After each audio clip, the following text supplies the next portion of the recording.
bienvenue sur la panafricaine. Comme toujours, c'est un plaisir de vous retrouver pour ce nouveau numéro de votre émission, le débrief sur Médian. Dakar a accueilli du 27 au 28 novembre dernier la 9e édition du Forum international de Dakar sur la paix et la sécurité. Le thème retenu, l'Afrique des potentiels et des solutions face aux défis sécuritaires et à l'instabilité institutionnelle. Le continent africain possède des potentialités énormes comme des mines d'or, de diamants, de fer, de cuivre, des puits de pétrole, de gaz, entre autres, ainsi que des potentialités immatérielles, d'où l'appel à investir dans l'éducation, l'innovation et l'industrialisation au profit des populations, une façon également de prévenir l'extrémisme violent. Comment miser davantage sur les potentialités africaines pour réduire leur dépendance de l'extérieur?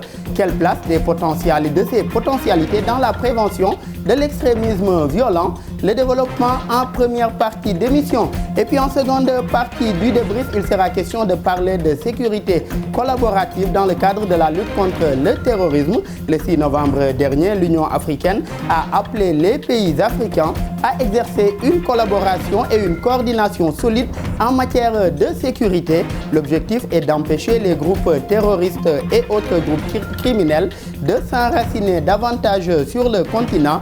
Cette même invite a été faite par l'Organisation des Nations Unies qui appelle à examiner la lutte antiterroriste comme un défi commun devant donner la priorité aux initiatives régionales et sous-régionales. C'est à cet effet que des initiatives du genre ont été mises en place comme le processus de Nouakchott et de Djibouti, l'initiative d'Accra ou encore l'Alliance des États du Sahel. Quels avantages d'une mutualisation des forces et des moyens des États africains?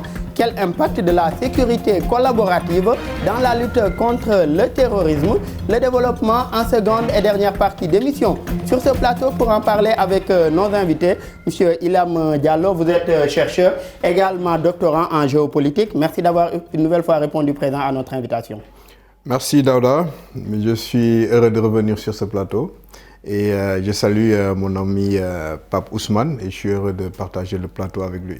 Heureux également de partager le plateau avec vous. Merci également Pape Ousmane, toujours un plaisir aussi de vous recevoir. Vous êtes également doctorant en sciences politiques, analyste aussi défense et sécurité. Merci également d'être là. Merci Daouda, encore heureux d'être sur ce plateau. Je tiens également à saluer M. Diallo, mon co-débatteur également. Et Pape Ousmane, l'Afrique, un continent riche de ses ressources, de sa jeunesse ou même de sa position géographique, mais qui fait face à différents défis d'ordre sécuritaire et même institutionnel. Selon vous, qu'est-ce qui justifie ce contraste ou ce paradoxe africain, si on peut l'appeler ainsi?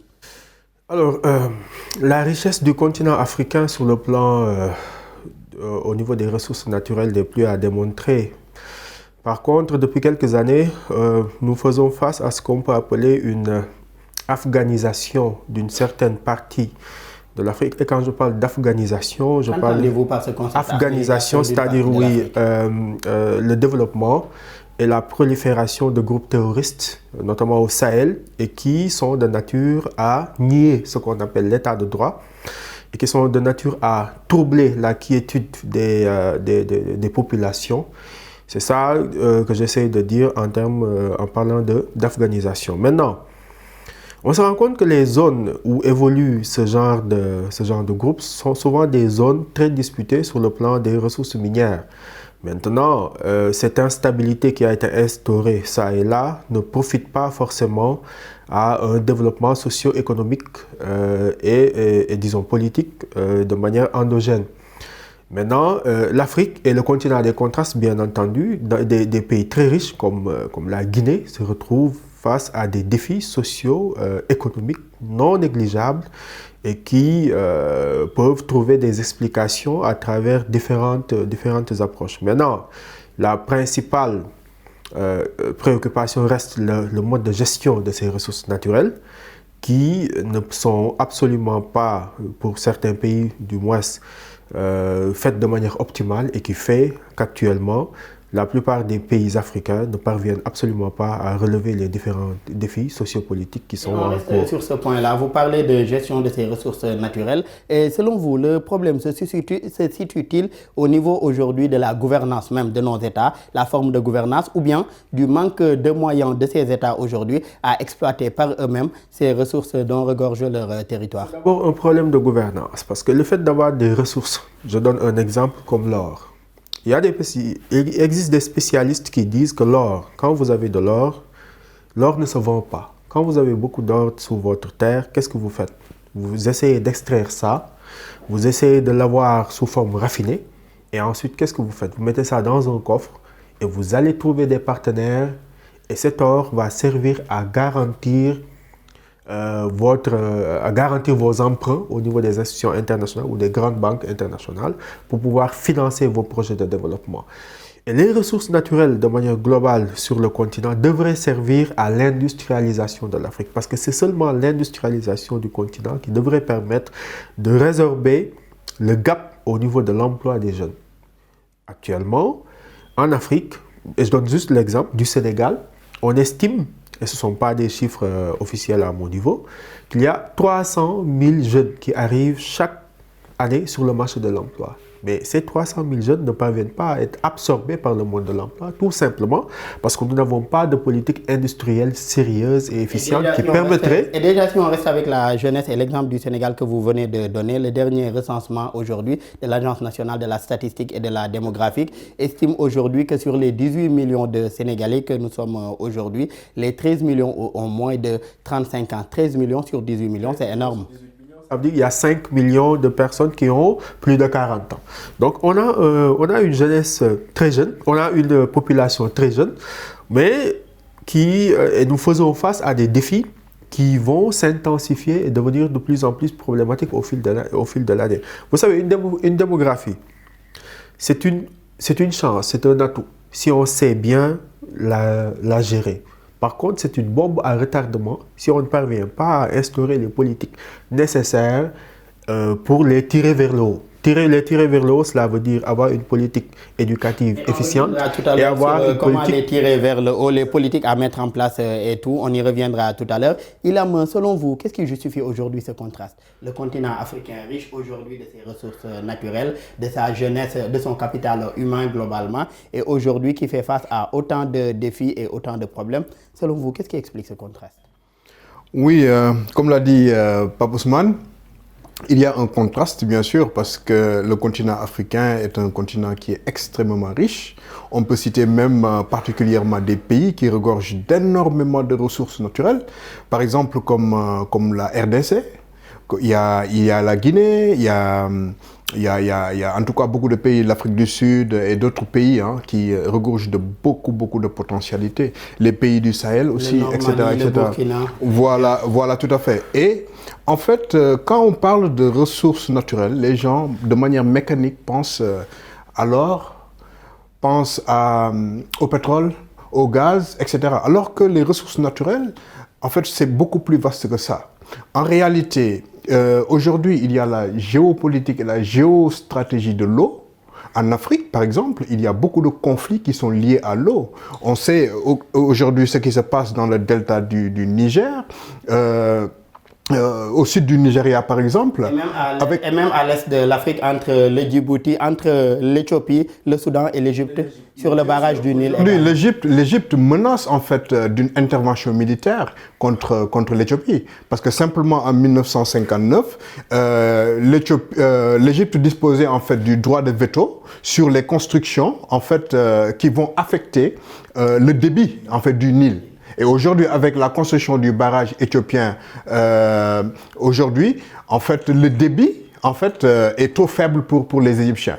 Et donc, c'est la raison pour laquelle aujourd'hui, ils menacent l'Éthiopie d'une intervention militaire. Mais aussi, au-delà de l'eau, mais il y a les terres. Il y a les terres. Et les natures de conflits qu'on voit même aujourd'hui, ce ne sont pas simplement en fait des conflits entre les populations et nos États. Ce ne sont pas en fait des groupes terroristes, mais à l'intérieur même des États, il y a des conflits liés aux ressources. Et autres conflits internes. Voilà, il y a par exemple les conflits entre les éleveurs et les agriculteurs. Il y a les conflits entre les pêcheurs et les éleveurs. Il y a des conflits entre les familles agriculteurs, entre eux. Il y a les conflits entre les agriculteurs et aussi les exploitants agricoles, les exploitants miniers, etc., etc. Je pense qu'il faut qu'on puisse en fait cadrer en fait, et savoir c'est quoi véritablement les ressources naturelles dont... Ce que vous venez de soulever, Ilham, est-ce que cela ne nous ramène pas à la question même de la gouvernance de ces ressources-là, que ce soit les terres, l'eau ou bien même les ressources extractives? Est-ce que cela ne nous ramène pas à la gouvernance? Comment mieux gérer aujourd'hui une certaine équité sociale dans la gestion de ces ressources? Voilà, je faisais ce rappel juste pour ne pas que nous nous focalisions en fait uniquement sur le pétrole, sur le gaz, sur l'or, sur... même le capital humain est une forme de ressources. Tout à fait. Mais effectivement, vous avez raison. Je pense qu'il y a un problème de malgouvernance. Nos États aujourd'hui, en fait, n'ont pas véritablement les moyens, me semble-t-il, n'ont pas les moyens véritablement d'assurer une bonne politique en fait des ressources naturelles. D'autant plus qu'il y a des zones dans nos pays où l'État est totalement absent et des zones qui regroupent en fait ou bien qui regorgent d'énormément de potentialités. On peut prendre l'exemple du Sénégal par exemple. Quand on prend par exemple la région de Kédougou avec l'exploitation de l'or, l'État est moins présent dans la région de Kédougou que dans d'autres régions du Sénégal, alors que l'État... Mais de plus en plus aussi, Ilham, cela tend à être corrigé au Sénégal. Surtout avec la situation sécuritaire au Mali. Aujourd'hui, il y avait un premier GARCI, un groupe d'intervention rapide qui a été positionné à Kidira. Dernièrement, un autre GARCI également a été mis sur pied et installé à Saraya. Et de plus en plus aussi, il y a des politiques de développement qui sont mises en place dans cette partie du pays. D'accord, mais de manière tardive. Quand est-ce qu'on a commencé en fait l'exploitation de l'or à Kédougou? Mais au-delà du Sénégal, même aussi il y a dans d'autres pays, dans d'autres pays dans le Sahel aussi, on retrouve en fait le Nord Mali par exemple, et au Niger aussi. Par exemple, il y a des potentialités que l'État ne peut pas contrôler. Et maintenant, quand l'État n'est pas là, ce sont des groupes armés, par exemple, qui viennent. C'est comme ce qui se passe au Congo, par exemple. À l'est du Congo, il y a toutes sortes de richesses, mais malheureusement, qui ne peuvent pas être contrôlées par l'État congolais, mais par des groupes armés. Est-ce que cela ne tend pas à être corrigé si on prend un exemple concret comme ce qui se passe au Mali, avec la reprise d'une zone comme Kidal, où l'État était absent depuis une dizaine d'années? Oui, tout à fait. Le Mali, ils l'ont compris. Et aujourd'hui, en fait, les autorités maliennes, ils font tout pour, en tout cas, retrouver, en fait, l'intégralité, contrôler l'intégralité, en fait, du territoire malien. Et ça, c'est une bonne chose. Mais moi, en fait, il y a quelque chose qui, à mon avis, par rapport au thème, par rapport au sujet, quand on prend l'extrémisme violent, on parle de l'extrémisme violent et aussi des ressources naturelles. Et donc, pour moi, c'est des choses qui sont extrêmement liées. Malheureusement, dans la prévention ou bien dans la lutte contre l'extrémisme violent, aujourd'hui, le constat en Afrique, c'est que, en fait, les potentialités naturelles ne servent pas en fait dans cette lutte parce que, comme vous l'avez dit tout à l'heure, il y a en fait une malgouvernance qui fait que l'État ne peut pas contrôler ces ressources-là. Et on reste avec ces potentialités naturelles, Pape Ousmane. Dakar a abrité du 27 au 28 novembre dernier la 9e conférence internationale de Dakar sur la paix et la sécurité, avec pour thème l'Afrique des potentiels et des solutions face aux défis sécuritaires et à l'instabilité institutionnelle. Que vous inspire une telle thématique? Cela m'inspire tout simplement que au vu des potentialités, notamment au niveau des ressources naturelles africaines, il faudrait peut-être impulser et mettre en place des politiques qui reflètent surtout nos potentialités afin de lutter contre tout ce qui pourrait entraver la bonne marche de l'État d'abord, mais également tout ce qui pourrait résoudre les différents problèmes de sécurité auxquels sont confrontés les pays africains, notamment en Afrique de l'Ouest. Maintenant, aujourd'hui, le principal constat, c'est que les différentes initiatives qui sont prises par les pays ouest-africains souvent manquent de coordination ou manquent de ressources. C'est le cas du G5 Sahel, le G5 Sahel.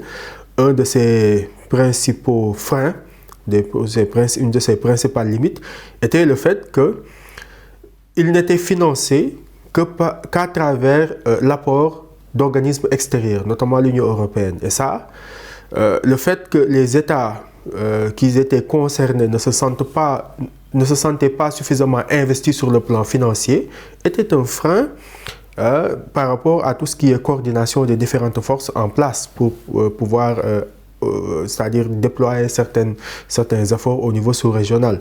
Maintenant, le fait de pouvoir profiter des potentialités africaines pour pouvoir investir sur des projets communs de sécurité, ça, c'est une réflexion justement qu'on devrait avoir afin de pouvoir trouver des solutions durables face à l'instabilité au niveau sous-régional. Et on reste sur ces solutions durables. Présentement, se tient aussi à Dubaï la COP 28, la conférence internationale sur le climat. Aujourd'hui, on parle également de climat face à l'exploitation de ces ressources naturelles. Selon vous, comment trouver des moyens efficaces pour l'exploitation de ces ressources naturelles tout en alliant développement économique et défis écologiques également? Puisque c'est un grand débat entre les pays développés et ces pays en voie de développement qui disposent de ces ressources-là. Alors, pour cette question, je vais être un peu, disons, climato-sceptique, parce que c'est pas que je suis climato-sceptique, mais en fait, je considère que les ressources naturelles d'un pays devraient servir au développement du pays donné. Maintenant, il y a une grande différence entre écologie et préservation de l'environnement. Il faudrait faire cette distinction. Moi, je considère que tout ce qui a trait à la préservation de l'environnement devrait être une priorité.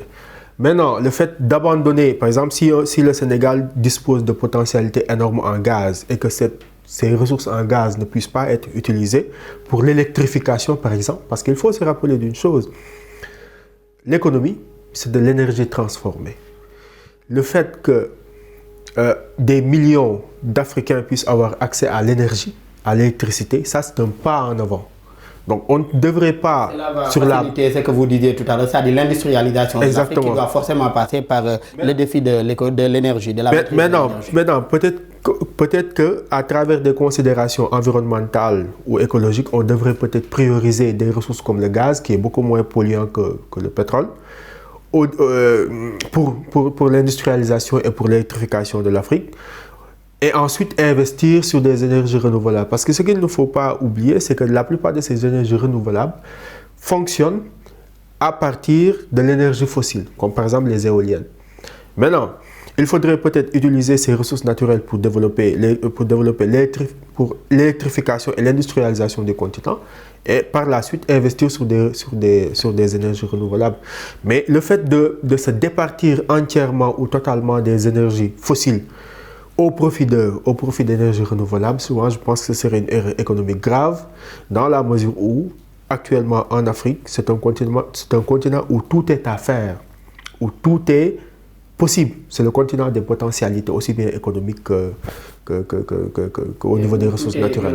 Également. Ilham, comment davantage miser sur ces potentialités africaines pour réduire aujourd'hui leur dépendance vis-à-vis de l'extérieur? Bon, moi je pense que il faudrait peut-être s'inspirer de l'exemple chinois.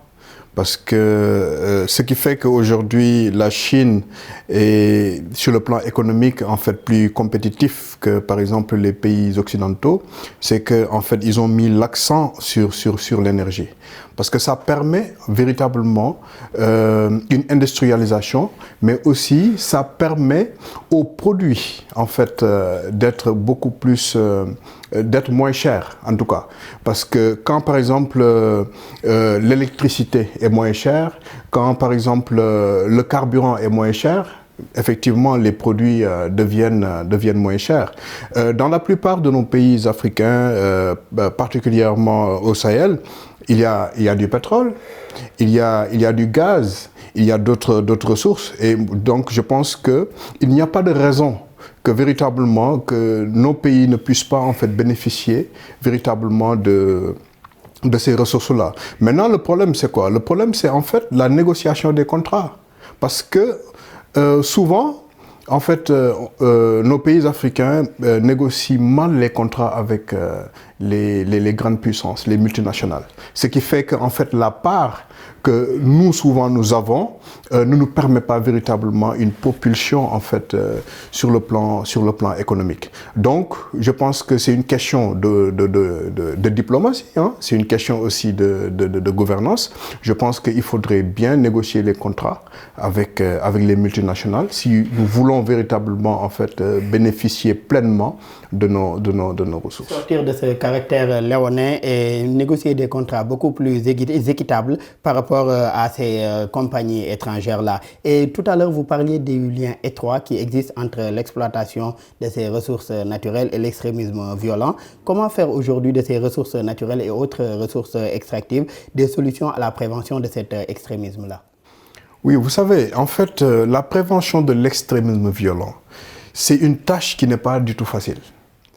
Pourquoi? Parce que déjà, le problème avec l'extrémisme violent, c'est que jusqu'à présent, on ne peut pas trouver une définition consensuelle de l'extrémisme violent. Vous comprenez? Et c'est la première difficulté, parce que simplement, si par exemple, vous ne pouvez pas trouver une définition fixe de quelque chose, d'un fléau, d'un phénomène, en fait, il vous sera difficile d'expliquer ce phénomène-là aux populations. Et aussi difficile de pouvoir, en fait, développer des stratégies pour véritablement, en fait, lutter contre ce phénomène-là. Et d'ailleurs, en 2016, il y a eu, en fait, une rencontre d'organismes internationaux, dont d'une cinquantaine, d'organismes internationaux, dont je pense Plan International, etc., qui ont fustigé même, en fait, cette absence en fait de définition. Mais aussi, il y a l'ONU, hein, qui a proféré des recommandations par rapport en fait à la prévention de l'extrémisme violent. Mais la plupart de nos pays africains, véritablement, prennent ces recommandations-là de manière parcellaire. Pourquoi? Parce que simplement, le constat est que dans nos pays, dans la lutte contre l'extrémisme violent, on ne se focalise pas en fait sur les facteurs structurels ou bien les facteurs conjoncturels, mais on se focalise plus sur le facteur humain et sur aussi la responsabilité individuelle. Et ça, c'est fait à dessein. Pourquoi? Parce que simplement, si nos États se focalisent sur les facteurs structurels et les facteurs conjoncturels, cela engage les responsabilités. Alors que si on se focalise simplement sur le facteur humain, et la responsabilité individuelle, maintenant, là, ça n'engage plus, en fait, les responsabilités. Structurels pourraient permettre aujourd'hui de mieux relever ce défi-là de la prévention de l'extrémisme violent. Et on reste toujours avec l'extrémisme et la jeunesse. Pape Ousmane, ce continent africain aujourd'hui, c'est aussi une population jeune, on le disait depuis le début, avec plus de 50% de la population jeune, soit 75 millions de ces jeunes-là qui n'ont pas un emploi durable. Est-ce que cela ne risque pas aujourd'hui d'aboutir à une destruction du tissu économique et social et d'en faire même une cible facile pour ces groupes armés et autres groupes terroristes? Absolument. Et d'ailleurs, nous commençons dans la plupart des pays africains à ressentir les prémices. Vous savez, une jeunesse non éduquée, et quand je parle d'éducation, je parle d'accès universel à l'éducation, à l'école. Aujourd'hui, il y a très peu d'États en Afrique qui font en sorte que l'école soit obligatoire jusqu'à au moins 16 ans. Au Sénégal, lorsque vous sortez dans la rue à des heures où les enfants doivent être à l'école, vous verrez toujours des enfants qui traînent dans la rue. Ce que j'essaie de dire par là, c'est qu'une jeunesse non éduquée tombe à retardement est toujours, c'est-à-dire exposée à tout ce qui est discours qui tend vers le non-respect des institutions et un discours extrêmement violent. Donc, est-ce que le davantage sur l'éducation et la formation ne pourrait pas être une solution à la prévention de cet extrémisme? C'est un début de solution, parce que j'ai l'habitude de citer Mao, lors de la révolution chinoise de 1949, il a dit les Chinois n'ont pas seulement des bouches, mais également des bras. Ce que j'essaie de dire par là, c'est qu'une démocratie, une démographie, c'est une chance. Mais si on sait comment est-ce qu'on va canaliser en fait toute cette jeunesse, toute cette énergie, parce que jeunesse égale énergie, comment est-ce qu'il faudra canaliser toute cette énergie dans les projets de développement, dans tout ce qui a trait à l'industrialisation et au développement économique. Mao même et la canalisation de ces énergies, le slogan qu'il avait avancé, c'était 100 ans d'efforts aujourd'hui pour 1000 ans de bonheur. C'est-à-dire que toute la jeunesse, toute la population chinoise se mobilise pour 100 ans d'efforts et pour 1000 ans de bonheur pour tout le monde. Les résultats actuellement. Donc moi, je considère que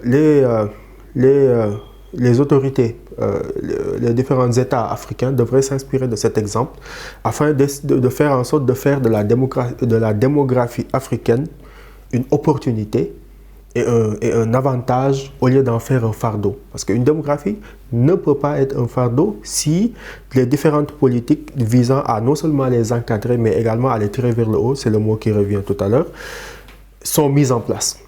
Malheureusement, on voit qu'au sein de nos États, les différentes politiques visant à mieux encadrer cette démographie ne sont pas encore mises en place. Quelle place des mécanismes communautaires endogènes aussi dans la prévention de cet extrémisme? Quelle place des mécanismes communautaires endogènes? Les mécanismes communautaires endogènes permettraient par exemple d'instituer un dialogue franc entre les différentes franges de la population, entre les différentes parties de la population. Parce que, comme le disait un penseur, lorsque une partie de la population se sent écartée de tout processus décisionnel, cela encourage toute forme de radicalisation. Et le fait qu'ils se sentent exclus de la société fait qu'ils sont souvent sensibles au discours extérieur, les tendant à les rendre plus ou moins d'impliquer tout le monde dans le cadre d'une certaine sécurité collaborative. Sécurité collaborative, c'est ce dont on va parler également en deuxième partie d'émission du débrief. Il sera question de parler de sécurité collaborative et de lutte contre le terrorisme. C'est tout de suite. De retour sur le plateau de Médian pour la seconde et dernière partie de votre émission Le Débrief. Ilham, d'abord, quelle lecture faites-vous de ces stratégies, de ces différentes stratégies régionales mises en place pour faire face aux crimes organisés et au terrorisme? Oui, merci beaucoup. Bon, je pense qu'aujourd'hui, si on prend l'exemple du Sahel, ce qui se passe en fait entre ces trois pays-là, le Mali, le Niger, le Burkina, etc., le Liptako-Gourmand, on se rend compte qu'en fait, la guerre en fait, que mènent les terroristes contre ces États-là, c'est une guerre de déplacement. Ils se déplacent en fait de l'autre côté. Et donc, ça nécessite véritablement une coordination entre ces trois États-là. Et par le passé, on a vu le Niger et le Tchad aussi intervenir au niveau du Nigeria contre Boko Haram, parce que Boko Haram faisait des incursions au niveau du Tchad et au niveau du Niger.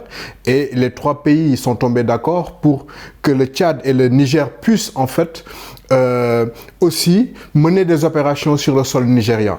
Et ils ont eu des victoires militaires. Et donc je pense que la coordination entre les États, entre les armées, en fait, est une nécessité pour véritablement éradiquer en fait le terrorisme, surtout dans le Sahel. Mais je pense qu'on doit aller aussi au-delà de ça. Pourquoi? Parce que toutes les personnes informées savent aujourd'hui qu'en fait, l'objectif des terroristes, c'est véritablement d'arriver au niveau des côtes.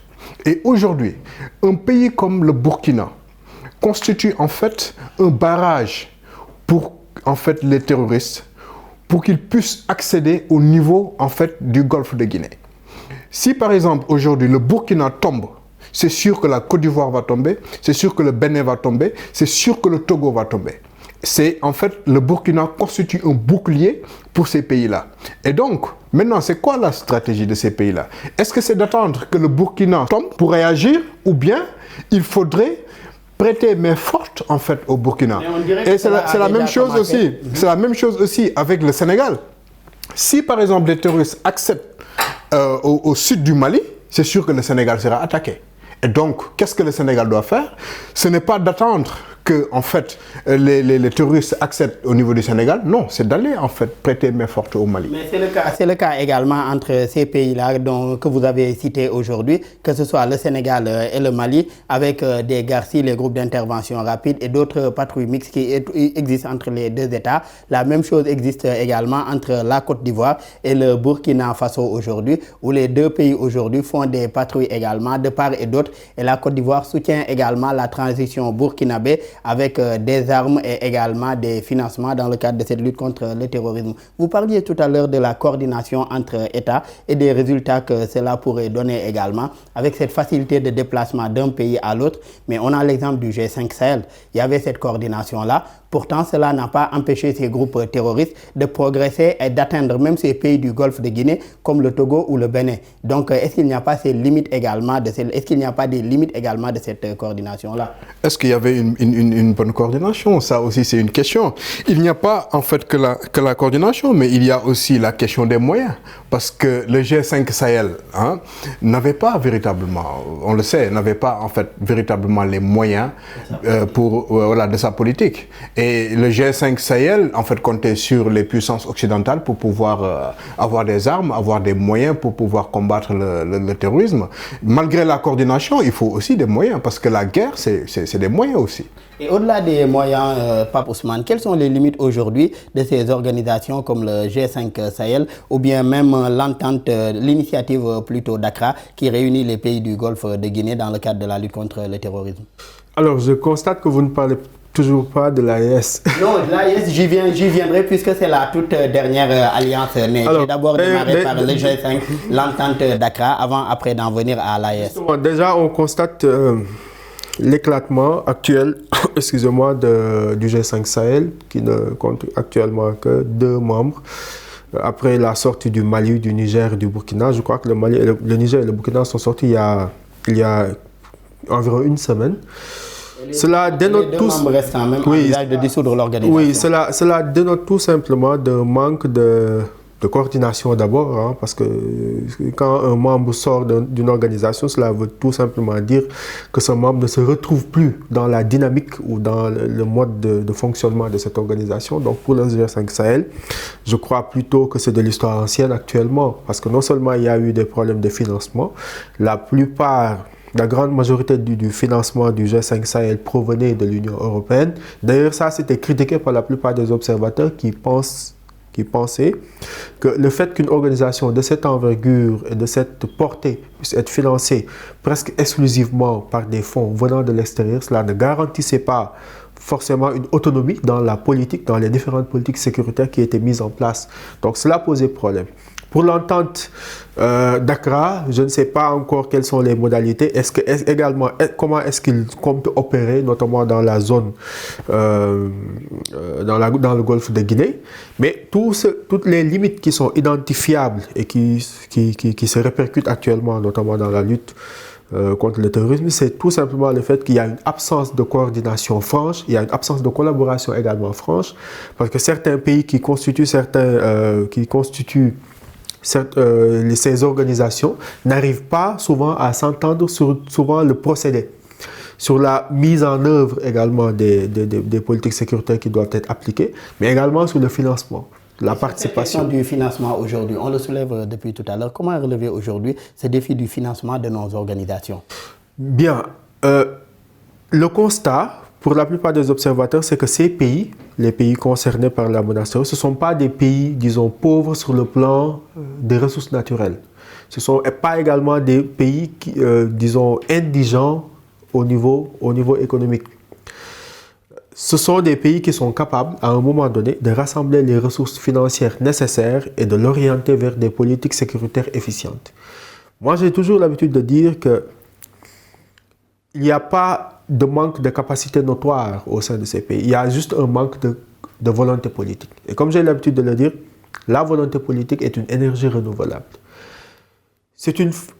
Il suffirait pour ces pays de se dire, nous allons nous départir de tout ce qui est aide et soutien international et de miser sur nos propres moyens, quitte à faire appel à d'autres partenaires que nous jugeons plus, disons, compétents et plus adaptés au contexte pour faire face à la menace. D'ailleurs, c'est ce qu'est en train de faire le Niger, le Burkina et le Mali, à travers la sollicitation d'autres partenaires extérieurs, à travers l'utilisation d'autres formes de lutte, notamment l'utilisation des drones TB2, l'utilisation de drones, disons, turcs et iraniens, et qui, pour le moment, font des résultats non négligeables sur le terrain.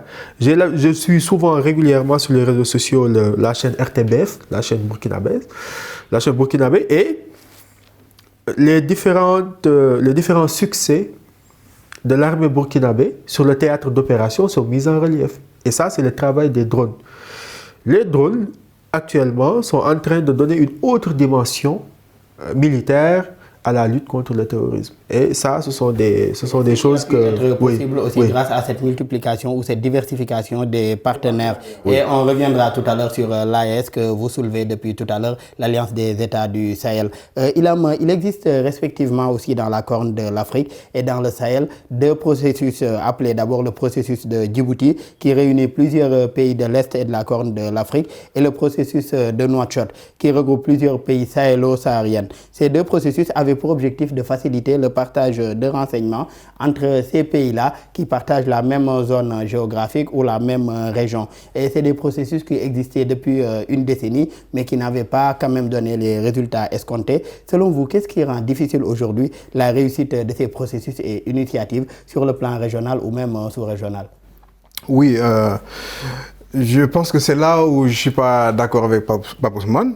Si par exemple on remarque les pays du Sahel, par exemple, du G5 Sahel, on prend les pays du G5 Sahel.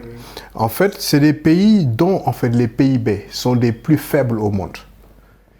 Et aussi dont les indices de développement humain sont des plus faibles au monde. Et donc des 21 plus faibles au monde. Hein. Donc cela veut dire quoi? Cela veut dire qu'il y a un problème déjà de pauvreté qui fait que véritablement ces pays-là ne disposent pas de moyens pour pouvoir en fait éradiquer le terrorisme, pouvoir faire face en fait de manière efficace au terrorisme.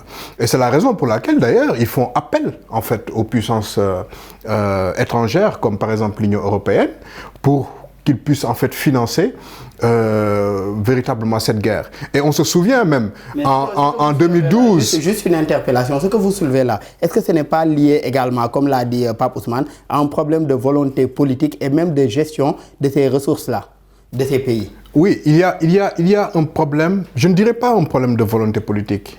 Le problème, il est global. Vous savez, quand je parle de volonté politique, je parle beaucoup plus de la gouvernance en fait en place dans ces États, oui. Du mode de gouvernance. Aujourd'hui, dans ces trois pays du Sahel que sont le Niger, le Burkina ou le Mali, il y a eu aujourd'hui des coups d'État notés et ce sont tous les trois pays dirigés par des militaires et qui ont avancé cet argument également, la gouvernance qui était en place. Donc, quand je parle de volonté politique, ça renvoie beaucoup plus à la gouvernance aujourd'hui par les politiques qui incarnaient ces pouvoirs-là. Voilà, en fait, au Sahel par exemple, le problème n'est pas que sécuritaire. Au Sahel, il y a un problème global. Quand je dis un problème global, c'est qu'il y a un problème sur le plan économique, il y a un problème sur le plan social, il y a un problème sur le plan sécuritaire. C'est un peu le serpent qui mord sa queue. Et donc, puisque le problème il est global, ils ont des problèmes aussi économiquement, pour moi, globaux. On est d'accord. Si par exemple, certains États ne peuvent pas en fait satisfaire leur population même sur le plan alimentaire, parce qu'en fait au Sahel aussi il y a une crise alimentaire. Et donc on ne peut pas en fait investir en fait en armement parce qu'on n'en a pas les moyens simplement. Et en tout cas le constat sur le terrain, c'est ça en réalité. Aujourd'hui, et pourtant, ce sont des pays qui présentement investissent dans l'armement. Il y a juste un changement de régime, mais ils investissent dans l'armement. Ils investissent dans l'armement, je suis d'accord. Parce que vous savez, ce qui a développé même le terrorisme en fait au niveau de l'Afrique, surtout de l'Afrique de l'Ouest, c'est en fait dans les années 90 ou bien dans les années 80, le programme de restructuration les plans d'ajustement structurel qui imposent en fait aux États de diminuer en fait leur budget de défense. Et cela a affecté en fait les armées des pays de l'Afrique de l'Ouest, des pays du Sahel. Et donc cela fait qu'aujourd'hui, quand on a vu en 2012, quand les terroristes ont attaqué le Mali, le Mali, c'était une armée véritablement qui n'avait pas véritablement les moyens pour faire face à ces terroristes. Et aussi, on a vu qu'avant l'intervention française, il y a la CEDEAO qui s'était préparée à intervenir et malheureusement qui n'avait pas les moyens d'intervenir. Cela explique quoi? Cela explique que véritablement, on n'a pas les moyens. Ça, il faut le dire, parce qu'en fait, une guerre, c'est des moyens. Une guerre, c'est le renseignement. Une guerre, c'est du matériel. C'est des satellites. On est d'accord? Et véritablement, nos États ne disposent pas de tous ces moyens. Et Pape Ousmane, j'aimerais bien vous interpeller sur ce point. On n'a pas les moyens ou on ne se donne pas les moyens? Je l'ai dit tout à l'heure, j'imagine qu'on ne se donne pas les moyens. Parce que quand on parle de ressources, les ressources permettant de faire face à la menace terroriste, moi j'estime qu'elles sont là. Maintenant, ce sont des ressources qui sont investies ailleurs. Tout à l'heure, il a parlé des politiques d'ajustement structurel entre les années 80 et 90, vers la fin des années 90. Certains observateurs considèrent que l'affaiblissement des armées africaines ou ouest-africaines est fait à dessein. Parce que le fait de ne pas investir dans la défense, dans l'achat d'armes, dans l'équipement de ces armées pendant plusieurs années, pendant même plusieurs décennies, cela a des répercussions non négligeables sur la capacité de cette armée à se défendre contre toute forme d'attaque. Au lieu de cela, on a priorisé les accords de défense, notamment avec la France, les États-Unis, la Russie pour certains et autres. Moi, j'estime qu'il faudrait, à travers un plan sérieux, d'augmenter les capacités de défense de nos armées, notamment les effectifs, les moyens, et s'équiper davantage, notamment en drones et tout ce qui va avec pour pouvoir faire face à la menace. Parce que c'est uniquement sur cet aspect que l'on pourra, à travers une coopération, à travers une coordination au niveau sous-régional, notamment en mettant en place des organisations comme ça a été le cas avec le Mali, le Burkina et le Niger, anticiper sur n'importe quel type de menace, qu'elle soit d'ordre interne ou d'ordre extérieur. Et on reste sur ce point. Le Mali, le Burkina et le Niger ont porté sur les fonds baptismaux l'Alliance des États du Sahel. Que pensez-vous aujourd'hui de cet exemple de sécurité collaborative? Je rappelle que l'AES n'est pas seulement une organisation ou bien en tout cas une entente en termes de sécurité, mais également a pour vocation également une collaboration sur le plan économique et même social. Alors, j'estime que l'AES, d'abord, il faut se rappeler du contexte. Le contexte de la création de l'AES, la charte de lutte Taku Gourma, c'est la situation politique au Niger. Vous savez, pendant plusieurs mois, il y a eu la menace, et je crois que c'est toujours le cas, la menace d'une intervention militaire de la CEDEAO, parrainée par la France, il faut le dire tel qu'elle est, il faut le dire, au Niger. Maintenant, sachant que le Niger, le Burkina et le Mali partagent à peu près la même conception de la sécurité et la même idéologie, sachant également que l'impératif de préserver cet élan de révolution dans ces différents pays, ils se sont regroupés pour créer une alliance défensive, parce qu'au départ c'est une alliance défensive. Vous attaquez un pays et les autres viendront défendre ce pays. Vous entrez en guerre contre le Niger, vous entrez en guerre avec à la fois le Burkina et le Niger. Et ça, je crois que c'est à travers la création de l'AES que toutes les velléités d'attaque de la CEDEAO ont été réduites à néant, parce qu'on ne peut pas se battre contre... La CEDEAO n'a pas les moyens, techniquement et sur la durée, parce qu'une guerre, avec les trois, parce que ce serait trois pays. Les trois. Parce qu'une guerre, on sait quand on peut la commencer, mais on ne sait jamais quand on... également comme une guerre entre que des pays de la CEDEAO, puisque les trois, même s'ils sont sanctionnés et suspendus, sont également des pays qui appartiennent à la communauté. On peut la commencer, mais on ne sait jamais quand on peut la finir. Et justement, la CEDEAO a envisagé une intervention d'au maximum 3 mois. 1. 2. Une intervention de la CEDEAO marquerait la fin, la dislocation de cette organisation. Donc le risque était trop gros pour, disons, mettre en danger la stabilité sous-régionale pour satisfaire les intérêts des uns et des autres. Donc c'est sur cette base qu'est née l'AES. Et rien que pour ça, moi j'estime que c'est une alliance défensive pertinente pour ces trois pays en tout cas. Avant qu'on arrive à l'AES pour poursuivre, que Ilham voulait intervenir par rapport à ce que vous disiez. Allez-y, Ilham. Non, c'était par rapport à l'intervention en fait de la CEDEAO. En fait, il parlait de l'impossibilité de cette intervention. Moi, je suis d'accord avec lui quand il est dit. Si on regarde, si on observe bien la carte en fait de l'Afrique de l'Ouest, on se rend compte qu'en fait ces 3 pays réunis, en termes de superficie même, font en fait la moitié de l'Afrique de l'Ouest. Vous comprenez un peu. Donc, et il y a plusieurs exemples en fait de guerres où en fait ceux qui attaquent, comme disent même certains penseurs, ces 3 pays réunis créent même une certaine désahélisation de la CEDEAO, parce que exclut même la CEDEAO quasiment du Sahel. Mais c'est ça. Regardez, par exemple, si on observe la carte, si le Sénégal par exemple voulait se déployer, le Sénégal allait passer par où? Mais ça c'est une question. Le Sénégal allait se passer par où? Et il y a autre chose aussi, d'autres complications. Parce qu'il y a plusieurs exemples de guerres où, en fait, ceux qui attaquent ont été vaincus par la géographie. Et donc, je pense que la CEDEAO, heureusement qu'ils ont réfléchi, heureusement aussi qu'ils se sont rendus compte que véritablement, ils ne pouvaient pas. Je pense que s'ils s'engageaient, en fait, dans cette guerre, ce serait, en fait, véritablement... On aurait en fait des conséquences véritablement. Le président, à savoir Bola Tinubu, le président nigérian, également président en exercice de la CEDEAO, a fait savoir dernièrement que l'organisation privilégie de plus en plus aujourd'hui une solution pacifique avec le Niger plutôt qu'une intervention militaire. Et Pape Ousmane, on reste avec l'AES, l'Alliance des États du Sahel. Pourrait-on s'attendre aujourd'hui à une ouverture également de cette structure à d'autres pays du Sahel, voire même de leurs alliés, puisque dans la charte du Liptako Gourma, cela n'est pas également exclu? Absolument, mais juste pour rebondir sur ce qu'il a dit tout à l'heure, la création de l'AES avait pour objectif de ne pas répéter les mêmes erreurs que ce qui s'est passé en Libye. Tout le monde sait que la situation actuelle au Sahel est une des conséquences de la chute de Kadhafi.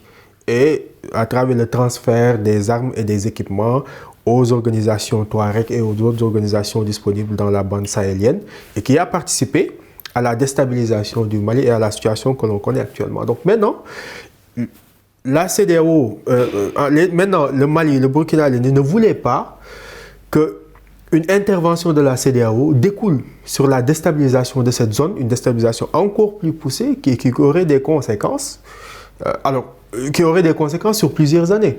Rappelons tout simplement qu'actuellement, nous sommes en train de vivre les conséquences de la déstabilisation de la Libye. Actuellement, en Libye, il y a un marché d'esclaves, ce qui était impensable il y a 10 ans ou il y a 20 ans, là au moment où Kadhafi était là-bas. Kadhafi, on peut lui reprocher beaucoup de choses, mais au moins, il tenait son pays et parvenait à gérer les différentes velléités qui étaient là-bas. Maintenant, pour revenir à votre question, actuellement, l'AES, oui, peut être élargie, mais les conditions de la création de cette association, je ne pense pas qu'il y aura plusieurs candidats pour pouvoir adhérer à ça. Peut-être le Nigeria, mais pour des impératifs de sécurité. Parce que le Nigeria, actuellement, dans sa zone nord, est confronté à une menace persistante et qu'il ne parvient absolument pas à éradiquer sur la durée. Maintenant, moi, j'estime qu'il y aurait de nouveaux adhérents dans quelques années. Peut-être s'il arrive, peut-être qu'il y ait un changement de régime quelque part, par exemple en Côte d'Ivoire ou en Guinée, peut-être même au Sénégal, dans une optique de regrouper leurs forces afin de créer une dynamique sécuritaire qui arrangerait les différents pays de la bande Sahel. Il pourrait y avoir de nouveaux candidats à l'AES. Mais pour le moment, les conditions de création de l'AES ne prêtent pas forcément à un élargissement. La dynamique sécuritaire, ces 3 également qui constituent l'Alliance des États du Sahel veulent davantage renforcer aussi leur intégration économique. Et un message, en tout cas, on a l'impression que ce message a été bien perçu par la CEDEAO, la communauté économique régionale à laquelle ces 3 pays appartiennent toujours, en tout cas, malgré leurs sanctions, puisque la CEDEAO, à travers le président de la Commission, a annoncé un financement à ces 3 pays d'environ 1,9 million de dollars pour les soutenir dans la lutte contre le terrorisme. Comment accueillez-vous aujourd'hui cela? Alors,